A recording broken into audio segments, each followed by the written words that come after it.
안녕하십니까. 1월 10일 유튜브 영상 제작을 시작하겠습니다. 현재 시간 3시 7분입니다. 아직까지 장을 마감하지 않은 관계로 현재 제가 보고 있는 부분을 먼저 설명드리고 앞에 했던 것들은 동시효과 들어가고 나서 시간 있을 때 설명을 드리도록 하겠습니다. 현재 제가 지금 보고 있는 것은 써니전자입니다. 오늘 제가 가장 중요하게 봤던 종목이고요. 안철수 후보 관련주 중에 대장격으로 움직이고 있는 종목이다, 이렇게 보시면 될 것 같습니다. 마지막에 지금 끌어올리는 모습이 나오고 있는데요. 이게 상승으로 올라가서 마감하면 월요일날 갭으로 뜰 수 있지 않겠느냐 싶어서 이 마감이 어디서 끝이 나느냐가 상당히 중요하다, 이렇게 생각을 합니다. 개인적으로 봤을 때는 위로 올라가서 끝날 가능성이 높다고 봅니다. 심리적으로 안철수 후보가 일요일날이나 월요일쯤 귀국하는 것으로 대부분 생각하고 있기 때문에, 귀국하면 뭐 기자회견 같은 걸 하면서 정치에 관련한 어떤 정계 복귀에 관련한 이야기를 하게 될 겁니다. 그래서 그런 기대감으로 해서 주말을 앞두고 있는 상황이기 때문에 올라가는 힘이 더 강한 것이 맞지 않을까, 그렇게 생각합니다. 그럼에도 불구하고 그 국내 증시가 워낙 단타 중심으로 움직이다 보니까 오늘 제가 이 종목을 보면서 좀 많이 안타까운 생각이 들었습니다. 크게 한 6.5% 정도밖에 오르지는 않았는데요. 이 동안에 거래량이 지금 2,600만 주죠. 오르고 내리고를 상당히 많이 반복을 했습니다. 그래서 제가 봤을 때 이걸 왜 이렇게 하고 있나 싶을 정도로 샀다 팔았다 샀다 팔았다 계속 하는 것 같아요. 뭐 소수의 투자자가, 그 많은 사람이 그냥 사고 팔고 했다기보다는 매도했던 사람이 다시 또 매수를 하고 매수한 사람이 다시 또 매도하고 이런 식으로 반복을 하는 것 같아요. 그러니까 그 세력들이 물량을 조금만 탁 땡겨 올리면 그 단타 개념으로 이제 올라가는 줄 알고 우르륵 들어서 사다가 또 약간 꺾인다 싶으면 또 빠지는 거 싶어서 우르륵 팔고, 이런 식으로 그 몰려다니는 그런 모습이 나왔습니다. 이게 아마 대한민국 증시에 제가 도박판이라고 말씀드렸는데요.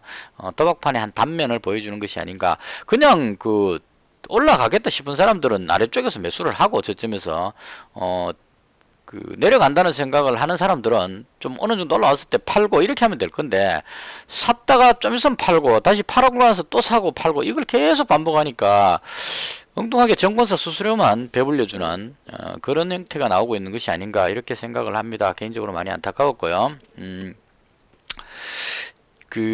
지금 현재 제가 보유하고 있는 종목이 안철수 관련주 쪽으로 일단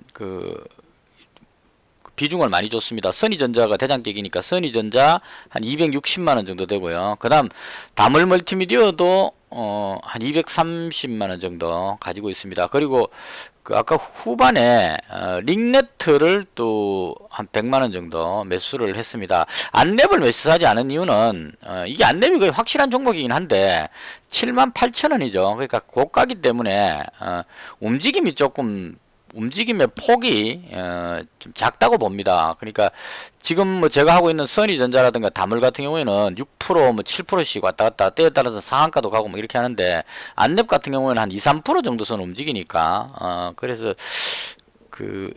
좋기는 가장 안랩이 좋다고 봅니다. 확실하기 때문에 안철수 후보가 만들었는 회사니까 당연하겠죠. 당연한데 움직임의 폭이 작다 보니까 투자금이 작은 제 입장에서는 조금 위험도를 더 위험하더라도 변화가 더 많은 종목, 그쪽을 선택하기 위해서 안랩을 빼고 써니전자, 다물 멀티미디어, 링네트, 이렇게 세 종목을 매수를 해 놓은 상태입니다. 그리고 오늘 지수가 개인적으로 조금 빠질 줄 알았는데 해외 증시가 워낙 견조하다 보니까 계속 끝까지 밀어 올리고 있습니다. 그래서 혹시나 주말을 앞두고 중동 사태에 뭐 좀 안 좋은 일이 생기지는 않을까 싶어서 그런 염려로 해서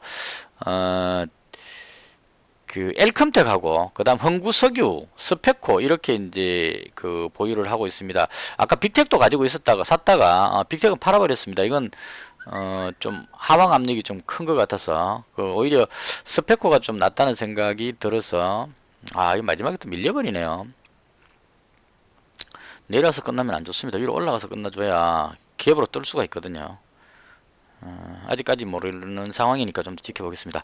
그 빅텍과 스페코 중에 제가 왜 그 스페코를 잡고 빅텍을 던져버렸느냐 하면, 스페코는 아마도 그 도로 포장 뭐 이런 쪽하고 관계되는 회사로 알고 있습니다. 그래서 예전에 움직임 보면, 제가 한번 보여드릴게요. 지금 이게 1, 2월 달에 1월부터 3월까지 상당히 그 많이 올라 있는 고점 위치에 높은 위치죠. 이걸 그 남북 경협주의 대표적인 푸른 기술하고 비교해 보겠습니다. 1월부터 3월까지 상당히 고점 부분에 있다가 떨어졌습니다. 툭. 딱 요 지점이죠. 3월 접어들면서 떨어졌죠. 이게 그 북미 간에 악재가 발생하면서 떨어졌는데요. 이걸 스페코하고 비교해 보면, 자, 1월에서 3월까지 고점 부분 올라갔다가 3월쯤에 툭 떨어지는 현상. 그러니까 남북 경협주하고 같은 패턴을 보였다는 얘기입니다. 이 당시 때는 왜 그렇게 되냐면 스페코가 도로 포장 같은 거 이런 거를 하기 때문에 남북 경협 쪽에 뭔가 좋은 일이 생기면 철도뿐만이 아니고 도로도 연결을 한다고 봐야 되겠죠. 그 도로를 연결해야 뭡니까? 하여튼 그런 게 있습니다. 철도 도로가 같이 움직입니다. 그래서 그런 관점으로 해서 경협주라고 이야기를 하면서 스페코가 같이 따라 움직였습니다. 그랬는데, 이번에 와서 움직일 때 좀 상황이 달라졌죠. 이번에 와서 움직일 때 보시면, 이 스페코가, 자, 여기서 급등을 했죠. 이때는 그 빅텍하고 같이 움직인 겁니다. 빅텍이 올라갈 때 스페코가 더 강하게 올라간 거죠. 그래서 이때 상승할 때는, 남북 경협 관련 악재가 발생하면서 전쟁 관련주로 올라갔었습니다. 그래서 전쟁 관련주로 어저께 급등할 때도 그 이라크 사태가 발생하면서 전쟁 관련주가 급등할 때도 빅텍이 상한가 들어가니까 스피커가 같이 따라갔습니다. 따라갔는데 이제 그 중동 사태가 좀 완화되면서 빅텍이 떨어지면서 스피커도 같이 떨어졌습니다. 그래서 이제 여기 와서 그 생각해 봤을 때 과연 얘가 전쟁 관련주냐 남북 경협주냐 하는 부분을 생각해 볼 필요가 있다, 이런 생각이 듭니다. 그래서 제가 봤을 때 만약에 남북 경협주 쪽에 호재가 발생해 가지고 철도 관련주들이 급등하는 이런 모습이 나온다면 스페코도 도로 포장 이런 걸로 해서 경협주로 묻어서 다시 올라갈 가능성이 있지 않겠느냐. 그 개념으로 생각할 때 이제 전쟁 관련주로도 올라가고 싶고 그 남북 경협 관련해서도 올라가고 싶다, 이런 생각입니다. 그래서 그 완전 박쥐 같은 이리 붙었다 저리 붙었다 할 수 있는 종목이라서 보다 안전하게 그 볼 수 있는 관점으로 스페코를 잡은 겁니다. 빅텍은 전쟁 관련주기 때문에 만약 남북 경협주가 급등해버리면 빅텍은 떨어져 버릴 위험성이 있는데, 스페코는 어느 정도 떨어지다 보면 얘 남북 경협주다 그러고 갑자기 태세 전환이라 그러나요? 확 바꿔갖고 쭉 올라가 버릴 수가 있다는 거죠. 그래서 그런 관점으로 봤을 때 스페코가 더 좋지 않겠느냐 해서 잡은 거고, 엘컴텍은 그 지금 현재 시점에서 좋아서 잡은 게 아니고 만약에 그 중동 사태에 악재 같은 게 발생할 경우를 대비해서 일단은 해지 차원에서 잡았다고 보시면 될 것 같습니다. 그러니까 우량주 쪽으로 다 잡고 있다가 그 만약에 또 지난번처럼 중동에 어떤 일이 생길지 모르죠. 뭐 미사일을 쏜다거나 이런 그 문제가 발생해서 긴장이 높아지는 경우가 발생한다면, 그럴 경우에 그 대비해서, 그럴 때 이제 엘컴텍 지난번 급등할 때 이럴 때처럼 그때를 대비해서 해지 차원으로 그냥 그 100만원치를 보유를 하는 거고요. 흥구석유도 마찬가지입니다. 만약에 사태에 대비해서 돌발 악재가 발생한다면, 지금 이제 워낙 많이 빠졌으니까 더 빠질 자리보다는 만약에 유가가 급등하게 되면 다시 한번 올라갈 수도 있기 때문에 그런 차원에서 흥구석유를 잡았다, 이렇게 보시면 될 것 같습니다. 그래서 다시 정리하면 우량주 쪽으로 올라갈 가능성이 높긴 한데 시장이 아직까지 확실하지가 않기 때문에 중동 사태에 대한 어떤 이란에서 여객기가 추락했었는데 그 부분이 지대공 미사일을 맞고 격추된 것이라고 이야기를 하는데 그쪽에 신빙성이 있는 것 같아요. 그리고 이란에서 실수를 했든 뭘 했든 간에 그 여객기가 격추돼 버린 이런 부분들은 상당한 위험한 어떤 그런 부분이 될 수 있습니다. 우크라이나 비행기이기 때문에. 자국 비행기면 또 별 문제인데 우크라이나 비행기이기 때문에 그 미사일에 격추된 이런 부분들로 해서 이란이 압박을 받게 됐을 경우에 이란이 그 어떤 사태 전환 차원에서 그 미군 기지를 공격하는 뭐 이런 수를 쓴다거나 또 그 중동 지역에 지금 그 사령관을 폭사시키고 나서 그 중동의 아랍 쪽에 있는 그런 여러 테러 집단들이 미국에 대해서 보복을 하려고 하는 그런 행동들을 할 가능성이 높다고 봅니다. 그래서 그런 연유로 해서 혹시나 어떤 지금은 그 이란하고 미국하고 갈등이 이제 전쟁은 일어나지 않을 것이라고 다들 믿고 지금 그 급등하고 있는 상황인데요.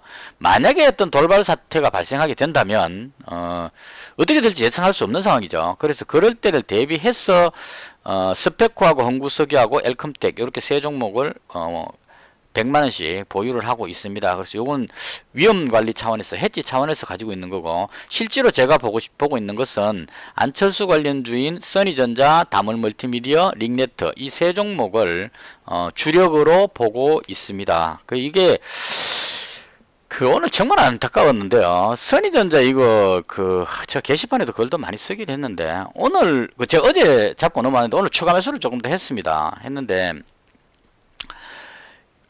그냥 쭉 올라가야 되는 상황인데 좀 올라갈 만하면 물량을 던져서 이걸 확 눌러버리더라고요. 누르고 나서 또 밑에서 또 받아서 들어 올리고 누르고 이걸 계속 반복하는데 이건 올라가는 게 맞다고 봅니다. 왜냐하면 안철수 후보가 정계 복귀하겠다는 이야기는 벌써 했습니다. 1월 2일 날인가 그때. 그래서 정계 복귀를 하는데 귀국을 언제 하느냐가 포인트거든요. 근데 지금 그 다음 주에 그 부친 생일이 있는 것 같고, 그리고 여러 가지 지금 나오는 뉴스로 봤을 때 월요일쯤 아니면 늦어도 다음 주 초반에는 올 것이라는 얘기가 지배적입니다. 그래서 정계 복귀하겠다고 이야기를 당사자가 해놓고 나 복귀 안 한다고 바꿀 사람은 아니라는 얘기입니다. 안철수 씨가. 그럼 안철수 후보가 복귀하는 거는 기정사실이고, 복귀하면 정계 복귀하겠다 했으니까 정치권에 들어오게 되겠죠. 그럼 당연히 그 부분은 핫 이슈가 되는 겁니다. 그리고 지금 그 자유한국당이나 그 바른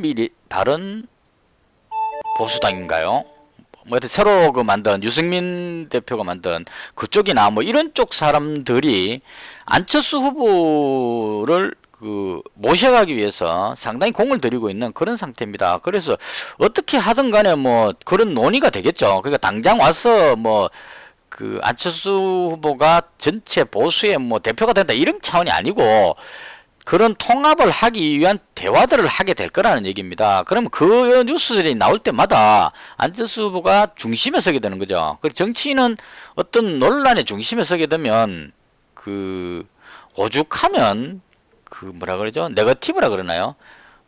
아주 나쁜 짓을 해가지고 정치인이 만약 나쁜 짓을 해갖고 뉴스에 나오면 그것도 아주 긍정적으로 보는 정치인이 있다고 이야기를 합니다. 왜냐하면 이름이 계속 거론되면 유권자들이 그 이름이 머릿속에 박히기 때문에 선거할 때 그 사람이 구체적으로 뭘 했는지 모르겠지만 투표 용지를 봤을 때 그 이름이 눈에 들어온다는 얘기입니다. 그래서 정치권의 그 상황에서는 어떻게든 이름이 자꾸 나오고 방송에 자꾸 나오면 그 사람이 지지율이 올라가게 수밖에 없는 겁니다. 그래서 안철수 후보가 국내 귀국해갖고 시끄럽던 왜였던 간에 자꾸 언급되면, 그러고 또 이미지가 뭐 아주 나쁜 놈은 아니죠. 그래서 항상 좀 피해를 입는 쉽게 말하면 이제 자꾸 얻어맞아가지고 불쌍해 보이는 그런 쪽으로 해서 비판을 많이 합니다. 뭐 MB 아바타부터 해서 간철수 뭐 이런 쪽으로 하는 것들은 보면 그 사람이 능력이 부족하고 해서가 아니고 상대방 진영에서 이 사람 흠집 내기 위해서 하는 루머들이라고 보면 됩니다. 저희 집사람도 안철수 후보에 대해서 좀 안 좋은 쪽으로 생각을 하는 경향이 있는데요. 왜 안 좋으냐고 물으면 이렇게 대답을 합니다. 이것도 엮기를 약간 세지만 제가 예를 조금 들기 위해서 하는 겁니다.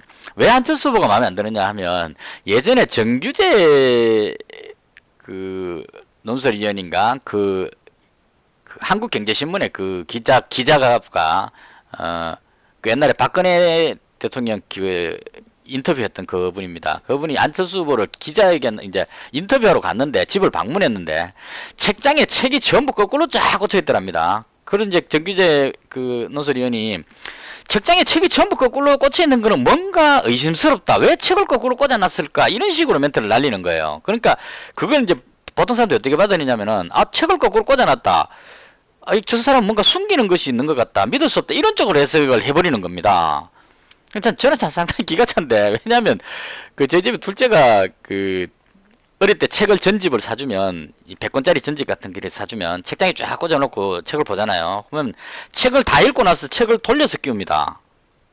그 왜 그러냐 물어보면 내가 읽었는 책이기 때문에 돌려서 끼운다는 거죠. 다 봤다 이런 얘기입니다. 그래서 뒤집어서 쫙 끝까지 갑니다. 그럼 책 다 읽고 나면 다시 또 읽고 나면 반대로 또 뒤집어서 쫙 끼웁니다. 그래서 이런 걸 봤을 때 그 둘째가 S대 같거든요. 그럼 안철수 후보도 서울대 그 출신이기 때문에 그런 식의 어떤 책을 그 꽂혀있는 책들을 다 읽었기 때문에 그걸 다 읽었다는 뜻으로 이제 책거리 개념으로 돌려서 끼우지 않았느냐 이렇게 추측이 됩니다.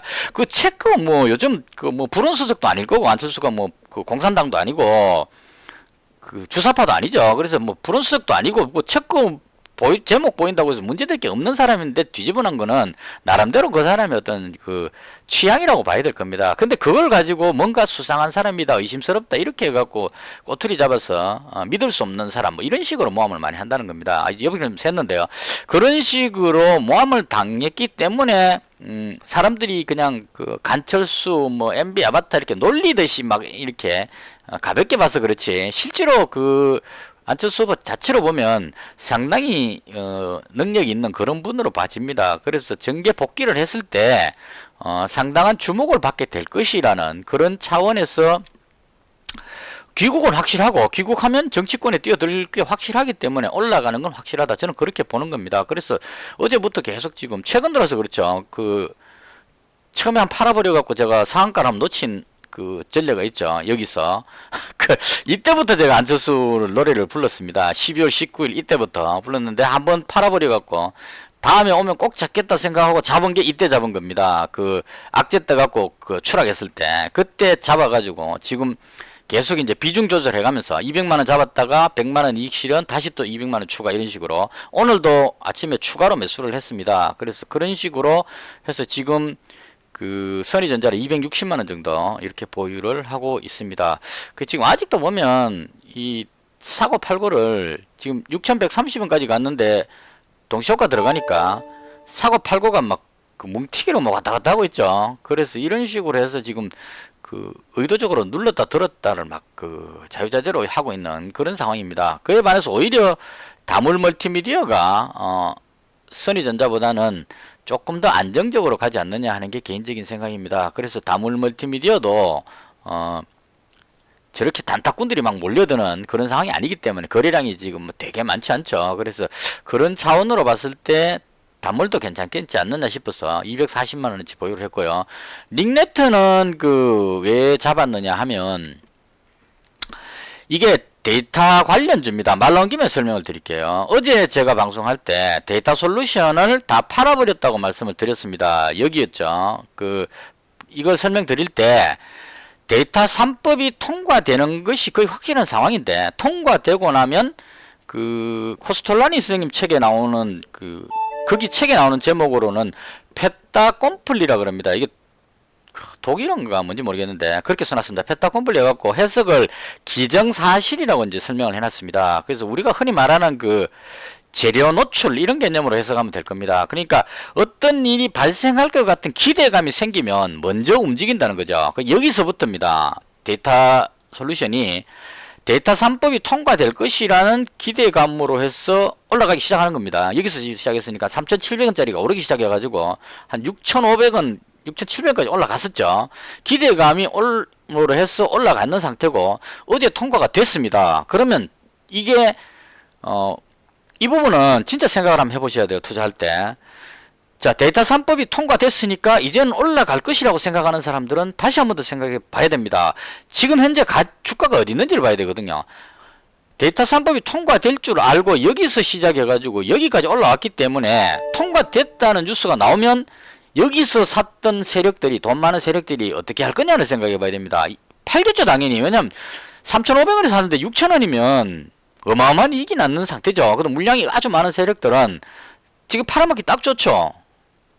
3법 통과됐다고 아침부터 갭으로 떠갖고 매수 들어오는데 계속 파는 겁니다. 그래서 이익 실현하기 때문에 눌려버린다. 이렇게 보시면 될 것 같습니다. 이렇게 되면 데이터 3법이 통과되어 버렸기 때문에 또 나올 수 있는 재료가 없죠. 통과되는 법이 또 통과될 수는 없으니까. 그래서 재료 노출 관점으로 눌린다. 이렇게 보시면 되고 이런 경우에는 이제 그 노출된 재료로 해서 여기서 물려있던 사람들이, 특히나 오늘 들어온 사람들이 물려서 못 팔았다면 그 사람들의 영향으로 해서 더 내려올 가능성도 있습니다. 그래서 그 물려있는 사람들이 손절하는 물량을 다 받고 나서 어느 정도 이 방향을 돌리고 나서 그 다음에 올라갈 겁니다. 올라가더라도.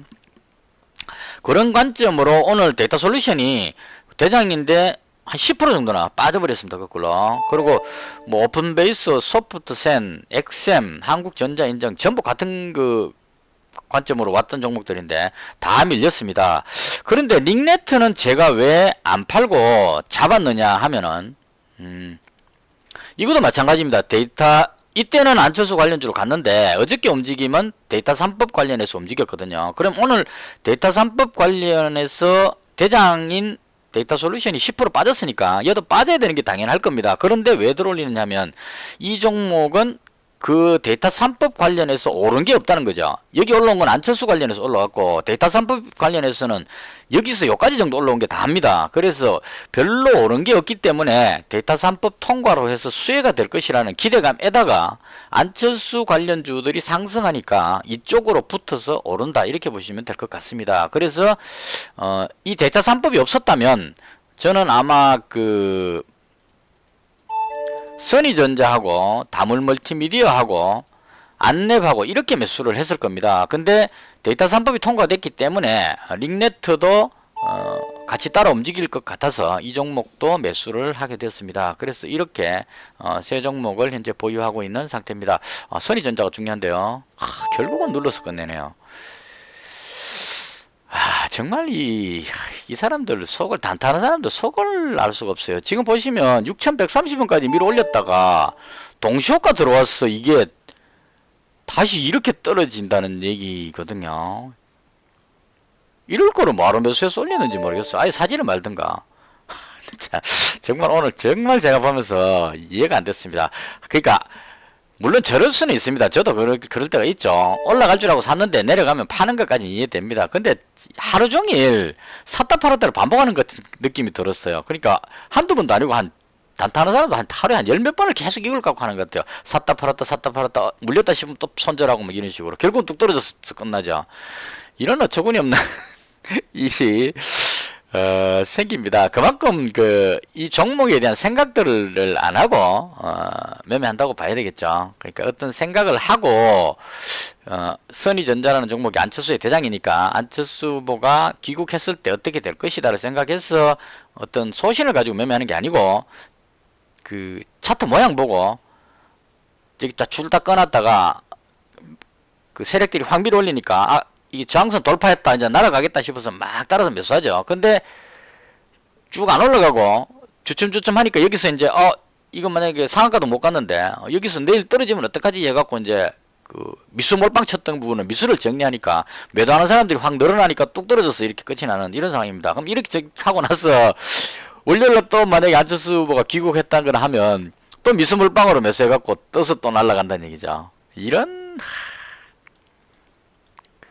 안타까워하지 않겠습니다. 이게 또한 그 대한민국 정치의 한 단면이고 저는 대한민국 정치를 도박판이라고 보기 때문에 도박판에서 도박하는 사람들 심리를 제가 비판하고 싶은 생각은 없습니다. 단지 좀 안타깝게 느껴진다. 그것 또한 다 이 정치의 한 부분이라고 생각하고 거기에 맞춰서 단타들이 어떻게 할지에 대해서 맞춰서 대응하는 것이 맞지 않을까. 그래서 링네트에 몰빵 안하고 선의전자에 몰빵 안하고 선의전자에 일부 잡고 그 다음에 실제로는 다물멀티미디어 이쪽으로 비중을 어느 정도 실어가지고 지금 보시면 다물멀티미디어는 끝날 때 거의 안 떨어지고 그대로 유지가 됐죠.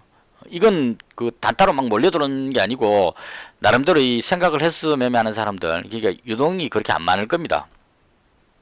다물멀티미디어 보시면 뭐 실적도 그렇게 나쁜 편은 아니고요. 적자 보고 있다가 원래 흑자 전환하게 되는 상황이니까 나쁘진 않죠. 그리고 부채라든가 유보율도 나쁘지 않고 무엇보다도 유동주식 수가 600만 주밖에 안 됩니다. 그러니까 물량이 많지 않기 때문에 단타들이 막 들어와서 샀다 팔았다 이렇게 할 그런 종목이 아니란 얘기죠. 그래서 호재가 발생하면 강하게 치고 올라갈 수 있는 그런 종목이다 이렇게 보면 되고, 선의전자는 보시면 3천만 주입니다. 그러니까 물량도 많은데다가 이 가지고 있는 개인들이 워낙 많다 보니까 샀다 팔았다를 계속 하는 거죠. 그러니까 너무 많은 사람들이 너무 짧게 보고 대응을 하고 있어서 그래서 쉽게 못 간다 이렇게 보시면 될 겁니다. 오늘 아침부터 다물 멀티미디어는 그냥 그 깔끔하게 계속 올라갔었어요. 뭐 큰 고민 안 하고 그래서 이렇게 보유하고 있는 상태입니다. 그리고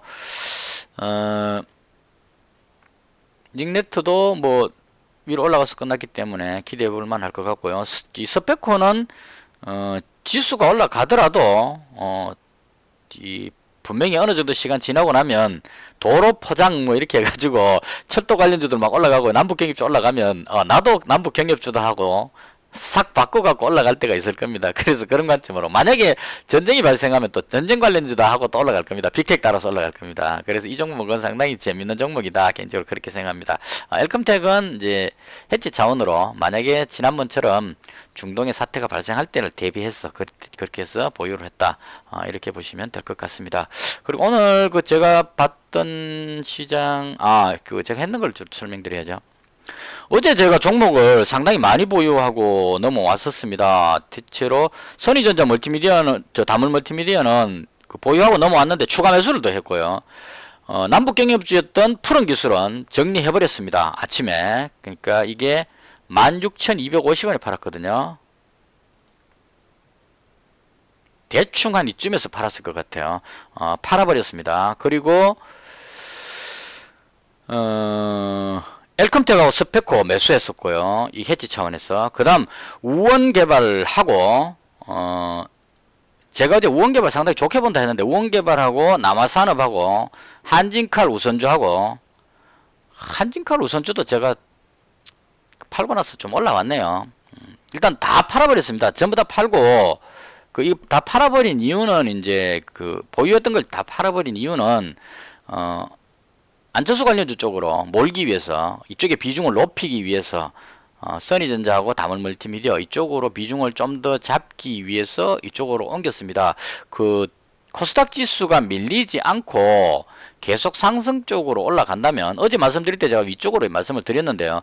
특별한 악재가 없다면 위쪽으로 올라가는 쪽으로 보여지긴 합니다. 근데 지금 중동 쪽의 사태라든가 이런 것들을 봤을 때 그렇게 안심하고 있을 상황은 아니다는 생각이 듭니다. 돌발 악재가 또 생긴다면 앞쪽에 이게 저항대이기 때문에 맞고 떨어질 위험성도 상당히 높은 자리다. 그러니까 단기간에 지금 너무 많이 또 반등했기 때문에 밑으로 내려올 위험성도 있다. 악재가 발생한다면. 그래서 그런 차원으로 봤을 때 여러 종목을 쭉 가지고 있는 것보다는 좀 해지를 하면서 그 대응하는 것이 좋지 않을까 그렇게 생각해서 흥구석유는 의외로 약간 돌아서서 끝났네요. 흥구석유는 그 제가 잡은 이유가 지금 보시면 단일가 매매입니다. 너무 급등하다 보니까 단일가 매매에서 하루 이틀 오늘 3일째죠. 그래서 단일가 매매 3일째이기 때문에 단일가 매매로 인한 오늘 이틀째인가요? 그럼 내일까지인가 보네요. 단일가 매매가 들어가게 되면 단단한 사람들이 매도를 하기 때문에 그런 영향으로서 내려온다고 보고 이게 단일가 매매가 끝나고 났을 때 반등할 것 같아서 그래서 중동 사태 그 관련주 중에 가장 대장이라고 봐서 얘를 잡은 겁니다. 그래서 대충 제가 매매했던 것은 그 정도였고요. 그 다음 오늘 장중에 봤던 흐름인데요. 실제로 제가 이 안철수 관련 쪽으로 주로 집중했기 때문에 다른 종목들은 뭐 크게 유심히 보진 않고 대충 봤습니다. 그냥 오늘 좀 강했던 테마가 수소차 관련 테마가 좀 강했던 것 같아요. 수소차가 움직일 때는 대우부품이라는 종목이 아주 강하게 치고 올라가는 경향이 있습니다. 자동차 부품 만드는 회사인데요. 그래서 대우부품이 대장으로 움직였었고요. 그 다음에 유니크가 전통적으로 남북 수소차의 대장이었죠. 과거에부터 대장이었습니다. 이게 벌써 하면 그렇게 됐나요? 수소차 한참 히트할 때 이때죠. 세월이 정말 빨리 올라가네요. 수소차가 뜰 때 유니크가 아주 강하게 대장으로 움직였습니다. 이 유니크하고 풍국주정하고 맞죠? 그 다음에 EM코리아 이 종목도 아마 그런 있는 종목인 것 같은데요. 맞죠? 그래서 대표적으로 수소차 하면 유니커, 풍국주정, EM코리아 이런 종목들을 꼽을 수 있고요. 대우부품은 이때도 끼가 있었네요. 최근 들어서의 끼를 좀 많이 보입니다. 수소차 이야기 나올 때마다 끼를 보이는 종목입니다. 그래서 이건 아마 환경부 장관인가요? 누군가가 원래 수소차하고 전기차 대수를 대폭적으로 늘리겠다는 이야기를 한 것 같습니다. 그래서 그 재료로 해서 급등 모습이 나왔는데 저는 이 부분에 들어가지 않는 이유가 수소차가 활성화되려면 수소 충전소라든가 이런 부분들이 보편화가 돼야 되는데 과연 그게 잘 원활하게 되고 있느냐 하는 이런 부분들에 대한 의문이 좀 들었습니다. 예전에 막 급등할 때는 대통령께서 이제 수소차를 몇백만 대를 생산한대나 이런 식으로 했었죠. 그러니까 2030 몇 년까지 300 몇만 대인가 이런 식으로 해서 대수가 300 몇십만 대 이러니까 어마어마한 것 같은데 2035년까지인가 그렇기 때문에 그때까지 이거 기다릴 수가 없죠. 근데 일단 그런 재료를 해서 수소차 해갖고 한때 전문가들 중에는 수소차에 묻어놓고 10년이나 20년 지나고 나면 10배가 가 있대나 어쨌거나 그러면서 이때 그 얘기 방송을 했었어요. 주장했었던데 10년 뒤에 그렇게 될지는 모르겠지만 지금 현재 가격은 13,000원짜리가 6,000원 정도 가 있는 그런 상황입니다. 그래서 저는 수소차는 과연 현실적으로 갈 수 있을까 하는 부분에 대해서 조금 아직 의문을 가지고 있는 그런 입장입니다. 정부에서 자꾸 수소차를 미는 것은 현 정부에서 수소차 미는 건 이해가 되긴 합니다. 왜냐하면 원래는 4차 산업으로 가야 돼요. 우리가 지금 손정희 회장인가요? 일본의 그분 방한해가지고 문재인 대통령 만났을 때 첫째도 AI고 둘째도 AI고 셋째도 AI다. 인공지능이 중요하다. 차세대 먹거리다라고 강조를 하고 가셨어요. 그래서 듣고 나서 정부에서 아주 호응하는 듯이 역시 우리도 AI다고 말을 했는데 구체적으로 지금 보시면 AI 관련주들이 이게 진짜 이런 건 제가 좀 안타까웠어. 그죠? AI 관련주들이 뉴스 나올 때 잠시 떠고 나서 다 죽어버렸죠. 뉴스 나올 때 좀 떴다가 다 밀려버렸습니다. 힘은 못 쓴다는 얘기입니다. 올라가는 건 저런 거에 올라가요. 네이버 같은 종목. 제가 AI 할 때 우리 아들이 이제 공대 다니다 보니까 지금 물어봤습니다.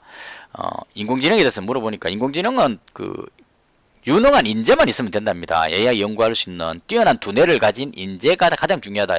우리나라에서 인재를 가장 많이 갖고 있는 회사가 네이버하고 NC소프트, 카카오 이런 데랍니다. 왜냐하면 서울대 게시판에 인공지능 관련한 인재 모집 공고가 올라오는 데가 네이버와 NC소프트, 카카오, 네이버 같은 데는 상당히 많이 올라온다 이렇게 얘기를 합니다. 그래서 인공지능 관련해서 자체적으로 이 네이버라는 회사에서 상당히 투자를 해서 하고 있기 때문에 잘 나가는 겁니다. 그 외에 정부 지원 받아서 한다는 쪽은 정부 지원 이런 게 지금 현재 없죠. 처음 손정희 회장 왔을 때 AI 이야기하고 나서 정부에서 AI 쪽에 몇 조를 투자하겠다 이렇게 말을 했는데 돈이 어디 그렇게 많은지 모르겠어요. 무슨 이야기 나오면 그 분야에 정부에서 몇 조를 투자하겠다. 계속 몇 조를 투자하겠다고 이야기합니다. 근데 구체적으로 투자하는 게 없어요. 제가 보면. 그래서 이것도 제가 참 좀 열받는 부분인데 인공지능 하니까 로봇 관련한 주가 막 올라가고 이랍니다. 보면 이런 종목 TPC 같은 거 막 올라갑니다. 이게 왜냐면 TPC가 뭐 하는 종목이냐면 공장에 로봇 팔 있죠.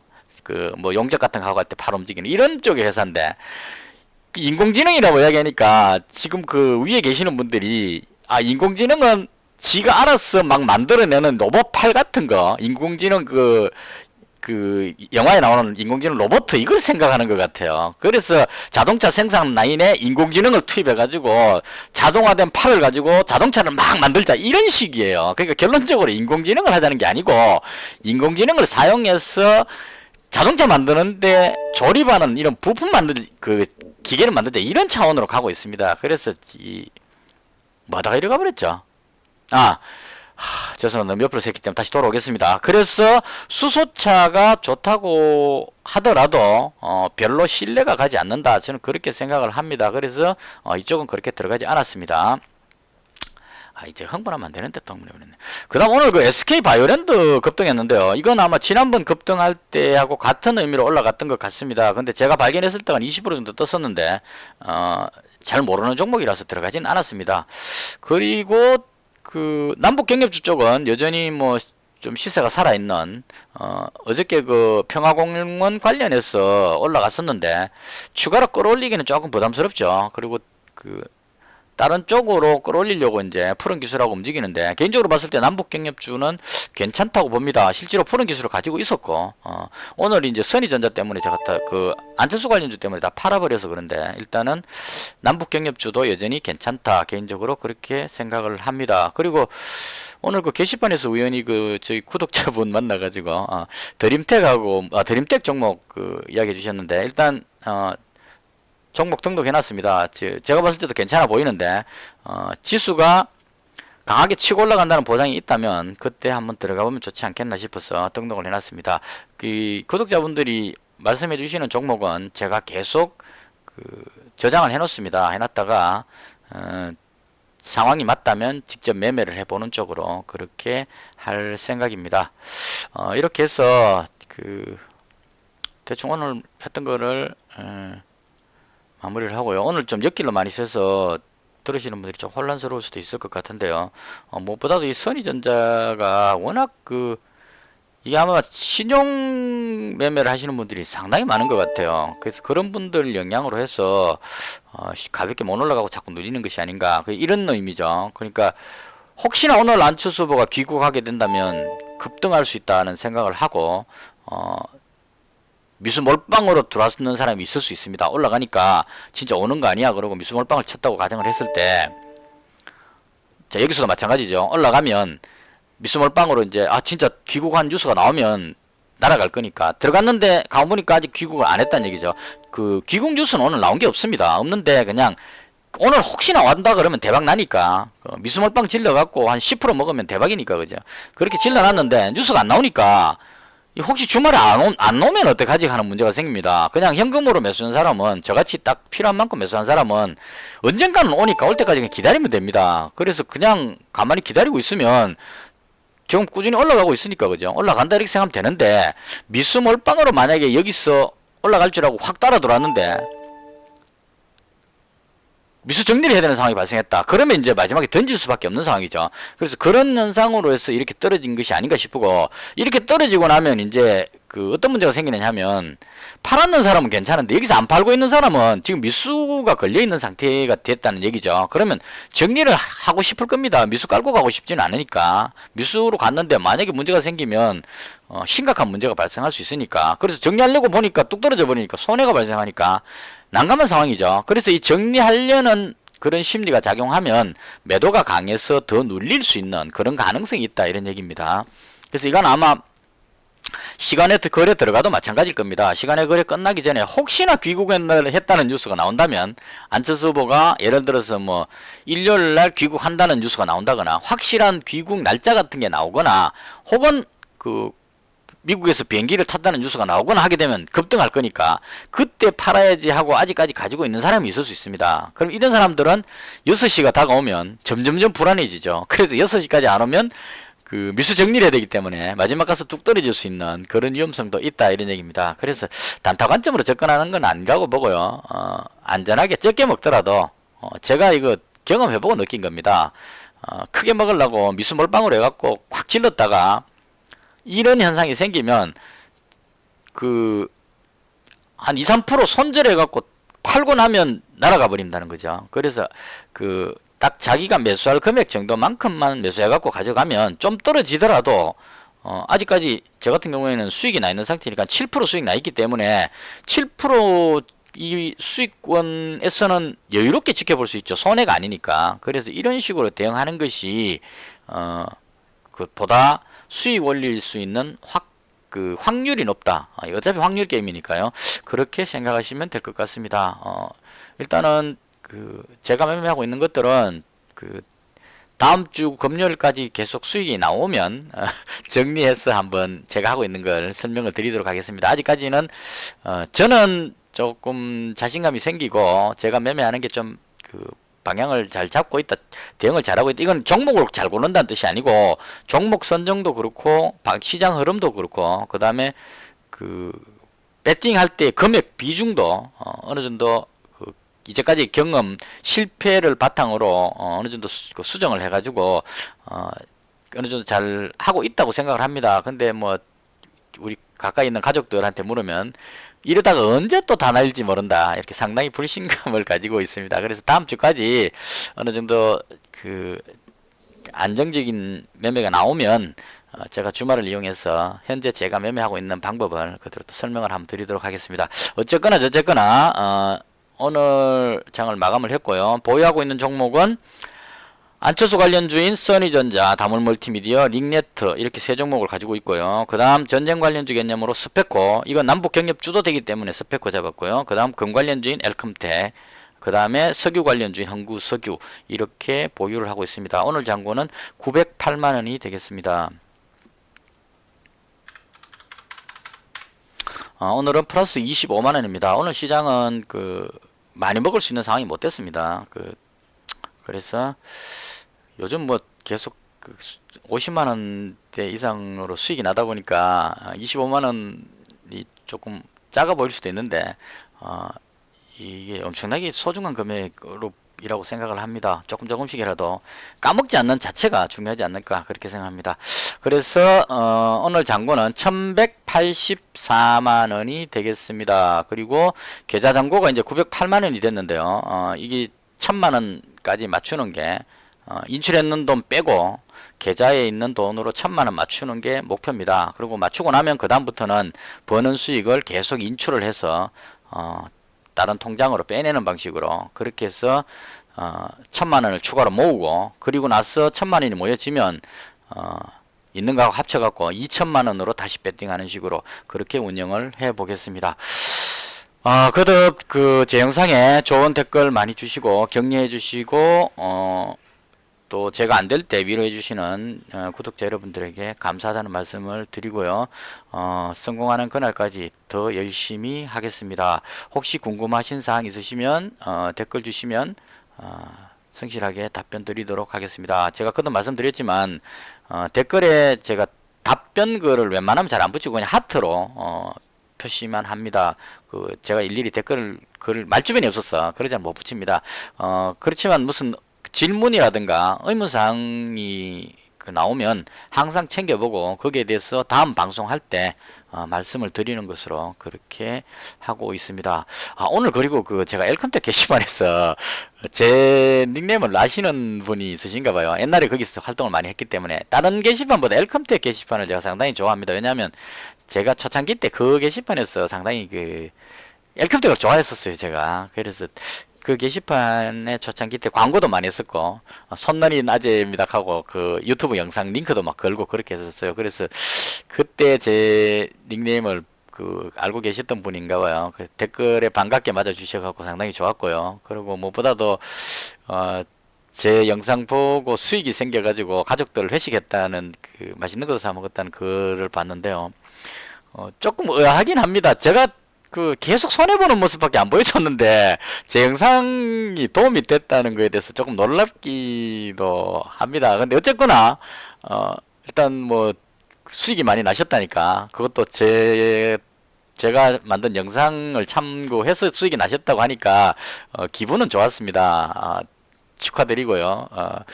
더 많은 수익 올리셔가지고 댓글에 자랑 한번 하셔도 되고 뭐 그런 건 아주 좋은 일이라고 생각합니다. 서로 윈윈하는 그런 거니까요. 그래서 상당히 기분이 좋았습니다. 제 영상을 보고 수익이 났다는 글에 내가 만든 영상이 그래도 허접하지는 않구나 이런 생각이 들어서 그걸 보고 아주 반가웠고요. 이 자리를 빌어서 감사하다는 말씀 드리겠습니다. 영상은 여기서 마치겠습니다. 오늘이 금요일이죠. 주말 잘 보내시고 저는 월요일날 장 끝나고 찾아뵙겠습니다. 여기서 마치겠습니다.